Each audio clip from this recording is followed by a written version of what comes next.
바람 불어오네. 여리고 숲처럼 돌 같은 내 맘 무너지네. 내 모든 걸 거두시네. 세상은 또 주님의 능력 다시 이루시네.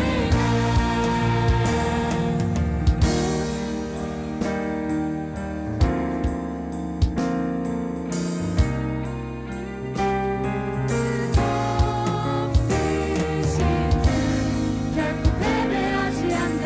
결코 패배하지 않네. 나가네 나의 승리의 주. 넌 가능하신 불가능 없으신 주. 결코 패배하지 않네. 결코 패배하지 않네. 나가네 나의 승리의 주. 패배하지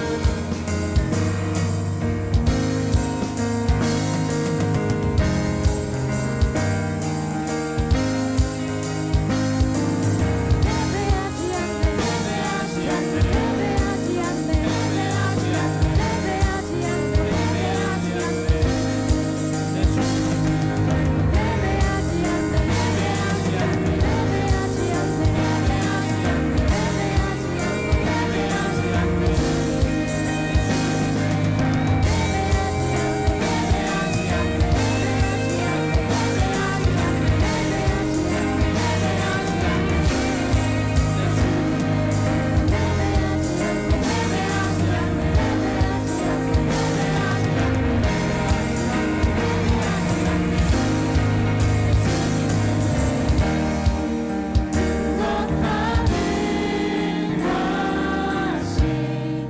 불가능 없으신 주.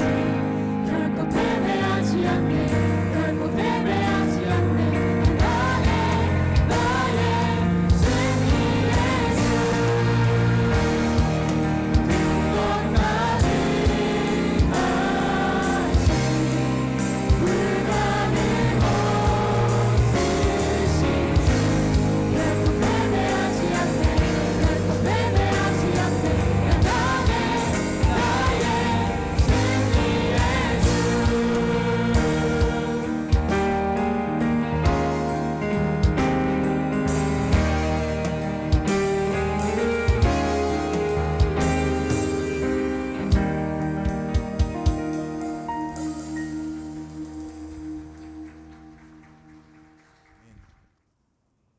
앞에서 청년들이 찬양도 하고 또 하나님은 불가능이 없으시지만 찬양팀이 특성에서 합을 맞추는 것은 약간 불가능이 있다는 것을 보여주는 굉장히 교육적인 특성이었다고 생각을 합니다. 예, 그 안에서 다 은혜를 받으시기 바랍니다. 오늘은 역대상 21장 18절부터 22장 1절까지 말씀을 가지고 은혜를 나누겠습니다. 다윗의 이야기가 나와 있는데 다윗은 이스라엘 역사상 가장 위대한 왕입니다. 하나님을 가장 사랑했던 왕이고 하나님께서도 틀림없이 가장 사랑한 왕이었을 것입니다. 그런데 이런 다윗에게도 우리가 잘 알지만 치명적인 실수가 두 번이나 있습니다. 하나는 우리아의 아내인 밧세바와 불륜을 저지른 것이고 또 하나는 역대상 21장 1절부터 소개되어 있는 인구조사 사건입니다.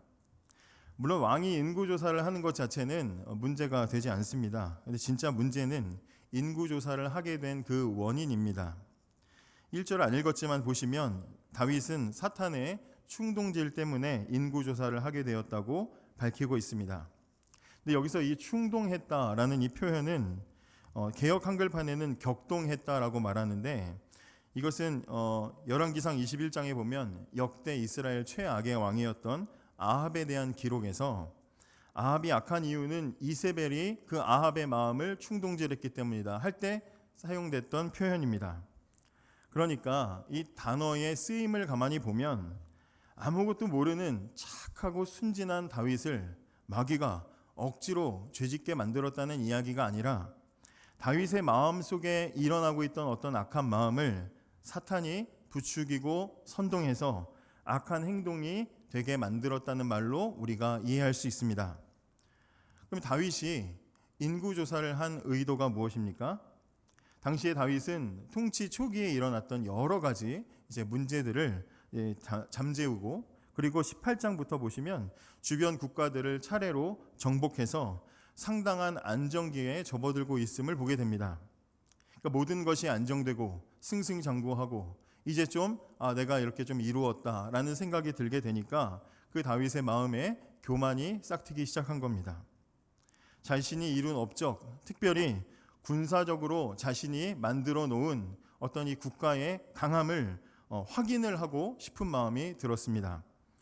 마귀는 그 마음에, 다윗의 마음에 피어난 그 작은 교만의 싹을 놓치지 않고 그 마음을 충동질한 것입니다. 요압이라는 충신이 다윗에게 가서 지금 뭐한 짓입니까? 라고 직언을 했지만 이미 그 교만한 마음에 눈이 멀고 귀가 닫혀서 그런 소리가 들리지 않았습니다. 여러분, 이렇게 마귀는 우리 마음속에 일어나는 작은 일들도 늘 예민하게 보고 있으면서 필요할 때마다 우리를 악한 행동을 하도록 충동질합니다. 그렇기 때문에 우리가 마귀보다 내 마음의 변화에 예민하지 않으면 우리도 언제든지 다윗처럼 넘어질 수 있다는 것을 늘 주의해야 합니다. 이스라엘이 승승장구하고 안정되었다면 그것은 다 하나님 덕이라고 하나님께 영광을 돌려야 마땅합니다. 하나님이 시작하셨고 하나님이 이루셨기 때문입니다. 그런데 다윗은 그 하나님께 돌려야 마땅할 그 영광을 자신에게 돌리려고 했습니다. 그것을 오늘 성경은 7절에 이런 다윗의 행동을 하나님께서 악하게 보셨다라고 그렇게 기록하고 있습니다. 하나님이 이 일을 악하게 여기사, 역시 개역 한글 성경에는 좀 더 직설적으로 하나님이 이 일을 괘씸히 여기셨다 이렇게 표현하고 있습니다. 하나님께서 다윗의 이 행동을 괘씸히 여기시고 즉시 이스라엘을 치셨습니다. 다윗의 교만한 행동에 대해서 하나님이 진노를 나타내셨습니다. 이 진노가 얼마나 직접적이고 강력했는지 다윗은 즉시 자기 자신의 잘못을 깨닫고 8절에 다윗이 하나님께 아뢰되 내가 이 일을 행함으로 큰 죄를 범하였나이다 하면서 하나님께 회개합니다. 그러나 잘못을 깨닫고 후회하고 회개한다고 해서 모든 죄가 사라지는 것은 아니죠. 죄에는 반드시 대가가 따릅니다. 그래서 하나님께서 선지자를 보내서 제안을 하시는데 세 가지 징계 중에 하나를 택해라 이렇게 하십니다. 그런 부모님이 그렇게 너 이걸 이렇게 혼날래, 저렇게 혼날래 선택권을 주셨으면 얼마나 좋았을까. 저도 말씀 보면서 그런 생각을 했습니다. 저희 엄마는 잘못하면 그냥 무조건 손에 잡히는 걸로 때리셔가지고 저도 다윗처럼 이렇게 좀 새로워질 기회를 못 받았는데요. 하나님은 3년의 기근, 3개월 도망자의 신세, 그리고 3일의 전염병이라는 세 가지 옵션을 주셨습니다. 그 중에 다윗은 가장 짧은 세 번째 3일간의 전염병을 선택을 합니다. 그런데 그 선택으로 3일 만에 이스라엘 온 지역에 전염병이 퍼져서 무려 7만 명이나 되는 사람이 죽습니다. 당시에 이스라엘 인구가 500만 명이라고 하니까 전체 인구의 1.4% 정도 되는 많은 인원이 죽는 끔찍한 재앙이 일어난 겁니다. 별로 놀라시지 않는데 같은 비율로 우리나라 5천만 명의 1.4%는 70만 명입니다. 그래도 별로 놀라시지 않는데요. 70만 명이면 부천시나 남양주시 정도 되는 사람이 죽었다는 얘기입니다. 그러니까 다윗 한 사람의 잘못된 교만한 선택 때문에 끔찍한 재앙이 나라에 일어난 겁니다. 다윗의 눈앞에 하나님의 천사가 예루살렘을 향한 심판의 칼을 빼어들고 있는 모습이 보였습니다. 그 모습을 보고 다윗과 장로들이 하나님 앞에 재앙을 멈춰달라고 간절하게 기도하는 장면이 21장에 그려져 있습니다. 그러자 하나님께서 선지자를 통해서 다윗에게 하신 말씀이 오늘 보신 18절 말씀입니다. 한번 같이 보시겠습니다. 여호와의 천사가 갓에게 명령하여 다윗에게 이르시기를 다윗은 올라가서 여부스 사람 오르난의 사장마당에서 여호와를 위하여 제단을 쌓으라. 하나님께서는 자신의 죄를 회개하며 재앙을 멈춰달라고 간절히 구하는 다윗의 기도를 들으시고 여부스 사람 오르난의 타작마당에 가서 하나님을 위해 제단을 쌓아라 말씀하십니다. 제단을 쌓아라. 이거 무슨 얘기겠습니까? 용서하겠다는 겁니까? 하지 않겠다는 겁니까? 용서할 테니 와라, 이 얘기죠. 하나님은 죄를 회개하는 다윗을 하나님이 원하시는 자리로 부르셨습니다. 어떻게 용서하시겠다는 겁니까? 다른 희생 제사를 통해서 그 죄를 용서해 주시겠다고 제단을 쌓게 하십니다. 긍휼하신 하나님께서는 괘씸한 죄를 저지른 이 다윗을 하나님이 정한 장소에서 하나님이 정하신 방법대로 다시 하나님과 화목할 길을 열어주셨습니다. 바로 그 장소가 오르난의 타작마당입니다. 다윗은 재앙의 중단과 하나님의 용서와 다시 그 화목을 기대하면서 오르난의 타작마당으로 어떻게 갔겠습니까? 달려갔을 겁니다. 막 가자 그러면서 막 급하게 갔을 겁니다. 땅의 주인인 오르난은 갑자기 찾아온 이 다윗을 보고 납작 엎드려서 사정을 듣고는 다 바치겠습니다. 다 마음대로 쓰십시오. 무상 제공을 약속을 합니다. 그런데 다윗이 뭐라고 얘기합니까? 나는 값없이 제사를 드리지 않겠다 하면서 아주 후한 값, 금 600세겔이라는 당시 노동자의 100년치 품삯에 해당되는 그만한 상당한 값을 주고 아마 그 지역 산 전체를 사버린 것 같습니다. 다 샀습니다. 다윗은 그곳에 단을 쌓고 번제와 화목제를 드립니다. 그러자 하나님께서는 불을 내려서 응답하셨습니다. 받아주신다는 이야기죠. 그리고 재앙이 멈추었습니다. 여러분, 오늘 이 사건이 전개된 상황으로 볼 때 하나님께서 다윗을 부르신 이 장소 오르난의 타작마당은 어떤 곳이라고 할 수 있습니까? 이 오르난의 타작마당은 하나님이 죄인을 부르신 곳이고 죄인이 자신의 죄가 얼마나 큰지 그 대가를 톡톡히 확인하는 자리였고 또 하나님의 진노에 희생 제물로 용서를 구하는 자리였고 하나님께서 그것을 받으시고 재앙을 멈추신 자리였고 또 하나님과 죄인이 다시 화목을 이루는 장소였습니다. 오늘 보신 22장 1절에 보시면 다윗은 하나님께서 응답하신 그 오르난의 타작마당을 이곳은 하나님의 집 성전을 지을 장소로 지정하는 것을 보게 됩니다.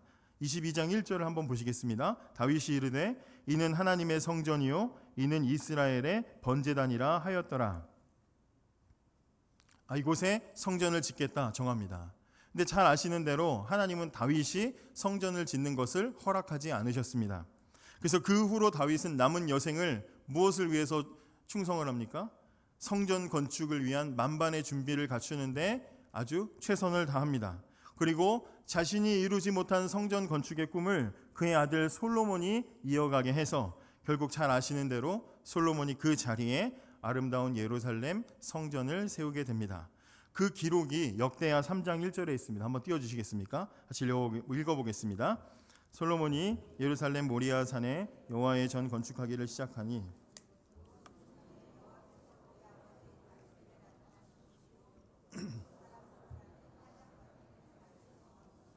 아멘. 여러분, 역대하 3장은 솔로몬이 7년 동안 아름다운 예루살렘 성전을 세운 그 자리가 부끄러운 죄를 지은 다윗을 하나님이 다시 부르시고 번제물을 드리는 대속의 제사로 용서하신 그 오르난의 타작마당이 바로 모리아산이라고 말해주고 있습니다. 여러분, 모리아산 잘 아시죠? 모리아산은 어떤 곳입니까? 모리아산은 하나님께서 아브라함에게 너 하나뿐인 아들 이삭을 바쳐라 했던 곳이 모리아산입니다. 여러분 잘 아시는 대로 이삭이라는 이 아들이 얼마나 귀한 아들입니까? 아브라함이 100세 때 얻은 정말 그야말로 금쪽 같은 내 새끼 아니겠습니까? 그런데 하나님께서는 그 귀한 아들을 그냥 바쳐라 하는 것도 아니고 번제물로 바치라고 하셨습니다.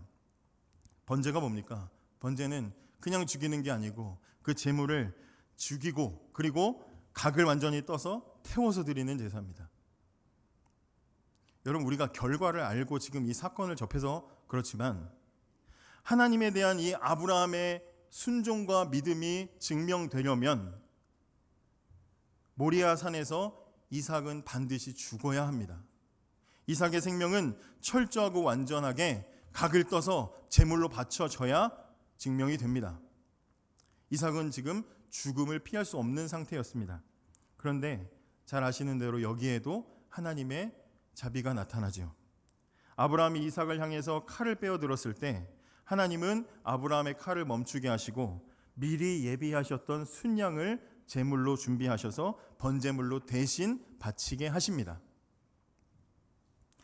이 사건, 이 모리아산에서 과거에 일어났던 이 사건을 하나의 문장으로 표현하자면 어떻게 하시겠습니까? 하나님께서 죽을 수밖에 없었던 이삭을 위해 대신 죽을 양을 예비하셔서 그의 생명을 구원하셨다. 이렇게 정리할 수 있습니다. 그렇습니다. 하나님께서 다른 희생으로 이삭을 구원하셨습니다. 그래서 아브라함은 자신의 아들 이삭 대신에 희생 제물을 준비하신 그 하나님을 찬양하면서 그 모리아산을 뭐라고 부릅니까? 여호와 이레라고 부르죠. 준비하시는 하나님을 찬양하게 됩니다. 여러분, 다윗은 오르난의 타작마당에서 하나님께 괘씸한 죄를 지어 죽어 마땅한 그 죄인에게 용서의 길을 열어주시는 하나님을 만났고, 아브라함과 이삭은 모리아산에서 자신을 대신해 희생할 제물을 예비하신 여호와 이레의 하나님을 만났습니다. 비록 하나님께서 일하시는 방식은 달랐지만 모리아산, 즉 오르난의 타작마당에서 죽음을 피할 수 없는 인간의 연약함과 그들에게 살 길, 구원의 길을 열어주시는 하나님의 자비가 나타났습니다. 오르난의 타작마당에서 죽음을 앞둔 인생이 생명을 되찾았고 절망에 빠진 인생이 찬송을 회복했습니다. 창세기 22장 5절을 보면, 창세기 22장 5절 한번 읽어보겠습니다. 이에 아브라함이 종들에게 이르되 너희는 나귀와 함께 여기서 기다리라. 내가 아이와 함께 저기 가서 예배하고 우리가 너희에게로 돌아오리라. 아브라함이 모리아산에서 이삭을 바치러 올라갈 때 종들에게 자기가 하는, 모리아산에서 하는 그 행동을 뭐라고 표현하고 있습니까? 예배라고 말하고 있습니다. 성경에서 처음 예배가 사용된 장소, 그것도 역시 모리아산 오르난의 타작마당입니다.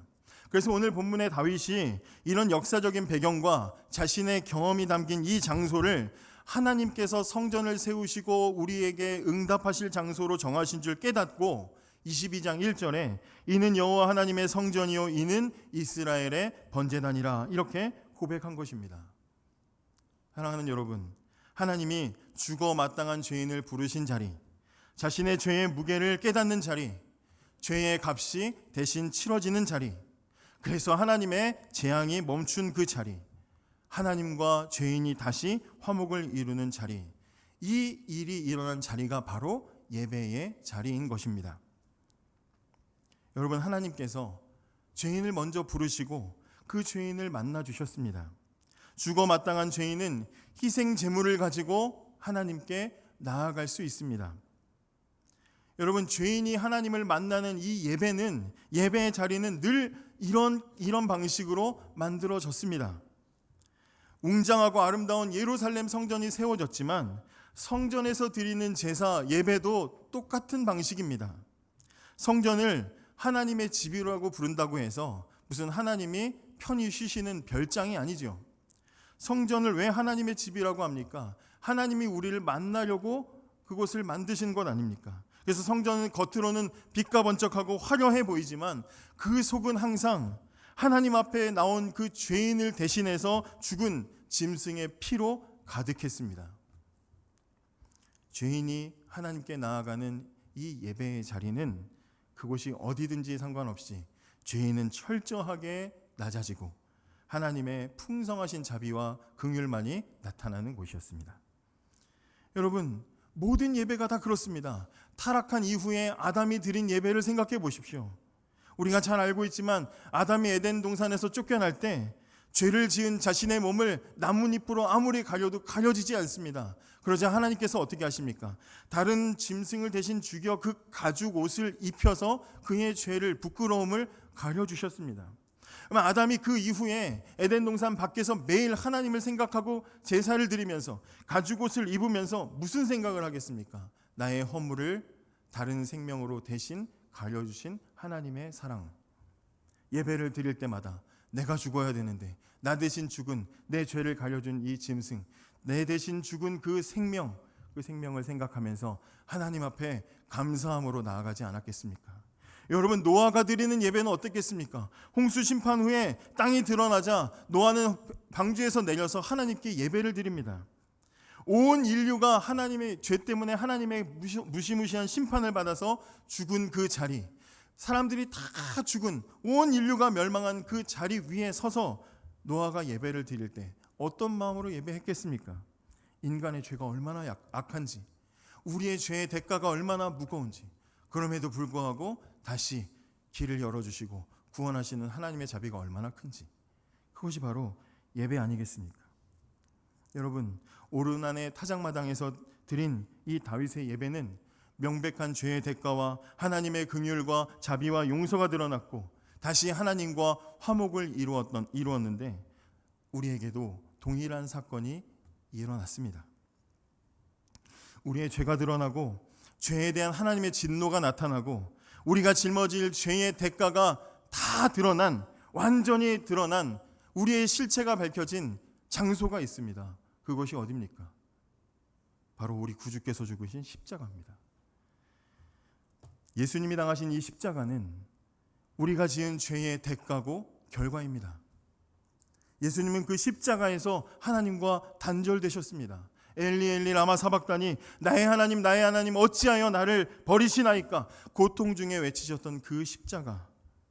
여러분, 다윗이 지은 죄로 7만 명의 사람이 죽었지만 우리는 우리의 죄 때문에 단 한 번도 아버지와 단절된 적이 없으셨던 그 예수께서 아버지와 단절되셨습니다. 예수님도 그 죄의 대가로 받는 하나님과의 단절이 너무나 두렵고 고통스러워서 아버지여, 할만하시거든 이 잔을 내게서 지나가게 하소서라고 요청하실 정도로 그 무거운 죄의 대가를 우리 주님이 당하셨습니다. 그럼에도 불구하고 우리를 대신해서 십자가에서 몸이 찢기시고 우리를 대신해서 모든 물과 피를 쏟아주셔서 하나님과 죄인 사이에 막힌 담을 당신의 육체로 허물어 주셨습니다. 그리고 죄인이 다시 하나님과 화목을 이루게 하셨습니다. 바로 그 십자가에서. 여러분, 아브라함이 아들의 생명을 구원받은 자리를 예배의 자리로 부르고 다윗이 하나님의 용서를 경험한 자리를 예배의 자리로 정한 것처럼 우리가 십자가를 경험한 바로 그 자리, 우리가 십자가를 생각하고 만난 그 자리가 바로 우리가 하나님을 만나는 자리고 우리의 예배의 자리가 되는 것입니다. 이 장소, 이 공간이 아니라 우리가 예배당 안에서 모이든지 밖에서 모이든지 가정에서 모이든지 아니면 어디 지하 교회에서 모이든지 내가 구주의 대속의 은혜를 깨닫고 십자가 사랑을 경험하는 자리가 바로 나의 예배의 자리인 것입니다. 여러분, 죽어 마땅한 죄인을 사랑하셔서 십자가 위에서 흘리신 그 보배로운 피 외에 우리에게 무엇이 소망이 되고 무엇이 기쁨이 되고 무엇이 영광이 되겠습니까? 무엇을 예배할 수 있겠습니까? 여러분에게 하나님을 만난다는 것은 무엇입니까? 우리가 예배할 때마다 우리와 함께 하시는 하나님을 찬양하고 오늘도 찬양단이 앞에 서서 이렇게 찬양을 했는데 여러분은 어떤 마음으로 오늘 이 예배의 자리에 나오셨습니까? 하나님께서 다시 다윗을 부르셨을 때 어떤 마음으로 다윗이 나아갔겠습니까? 자신의 실수로, 자신의 죄로 7만 명이나 죽는 끔찍한 일을 하나님이 용서해 주셨으니까 와, 이제 끝났다, 즐거운 마음으로 가볍게 나아갔겠습니까? 두렵고 떨림으로 나아가지 않았겠습니까?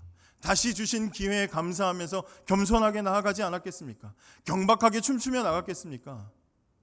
그렇지 않지요. 오늘 말씀에서도 천사가 두려워서, 그 칼이 두려워서 감히 말도 못하고 두려워 떨 정도로 신중하고 무겁게 나아가지 않습니까?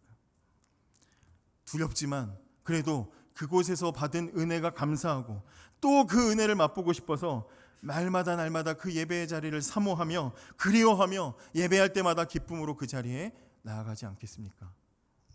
사랑하는 여러분, 예배가 어떤 자리입니까? 예배의 자리가 어떤 자리입니까? 삶의 지혜를 배우거나 인생에 필요한 것들을 배우는 자리가 아니지 않습니까? 성경 강연을 듣는 자리가 아니지 않습니까?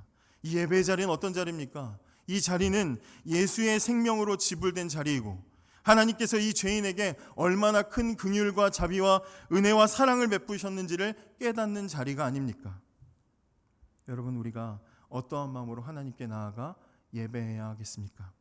받은 은혜에 감사하며 겸손과 기쁨으로 예배해야 마땅하지 않습니까? 하나님, 이 중에 제가 제일 부족합니다. 제가 제일 연약합니다. 제가 제일 어리석습니다. 그럼에도 불구하고 긍휼하신 하나님께서 저를 오늘도 이 자리를 불러주셔서 한이 없는 사랑과 풍성한 긍휼로 용납해 주시니 감사합니다. 오늘도 제가 감히 저를 위해서 생명을 주신 예수 그리스도의 십자가를 힘입어 감사함으로 나아갑니다. 이렇게 예배해야 되지 않습니까? 여러분, 어떤 마음으로 예배하고 있습니까?